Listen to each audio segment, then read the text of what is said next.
કઈ કઈ રાશિઓને અસરો થશે એ તો આપણને વિસ્તૃત જાણકારી આપને મળી ગઈ છે, પરંતુ આ ગ્રહણ લગભગ એનો સર્વ 20 કલાકના 58 મિનિટ છે એની શરૂઆત થશે અને એનો મોક્ષ લગભગ પરોળિયા થશે.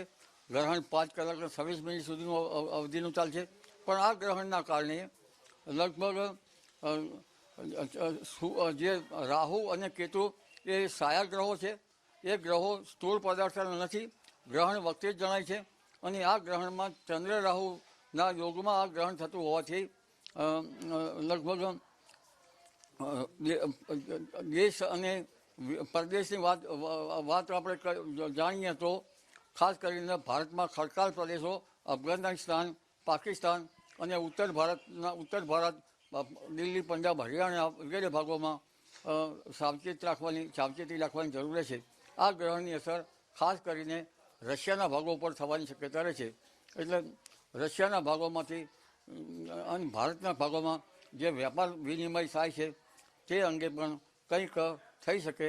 અને આ ગ્રહણ જે છે એ બુધ અને કેતુના સાથે બુધ કેતુની અસર સાથે થતી હોવાથી બુધ એ વેપારકારક ગ્રહ છે, એટલે વાણિજ્ય ક્ષેત્રે, આર્થિક ક્ષેત્રે પણ કંઈક અવનવું બને. એટલે આર્થિક, સામાજિક અને રાજકીય આ બધી બાબતે આ ગ્રહણની અસરો ઘટિત થશે.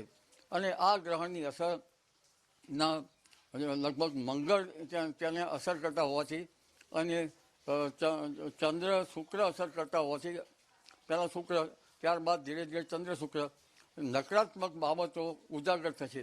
અને આ નકારાત્મક બાબતો, જેને એવિલ બાબતો કહેવામાં આવે, તેવી આપદાઓ ને ધ્યાન રાખવાનું રહેશે. લગભગ 6 મહિના જેવી ગ્રહણની અસર રહેવાની શક્યતા રહેશે. એટલે આપદાઓમાંથી જન અંધશ્રદ્ધામાં ન જાય તેની કાળજી રાખવાની જરૂર છે.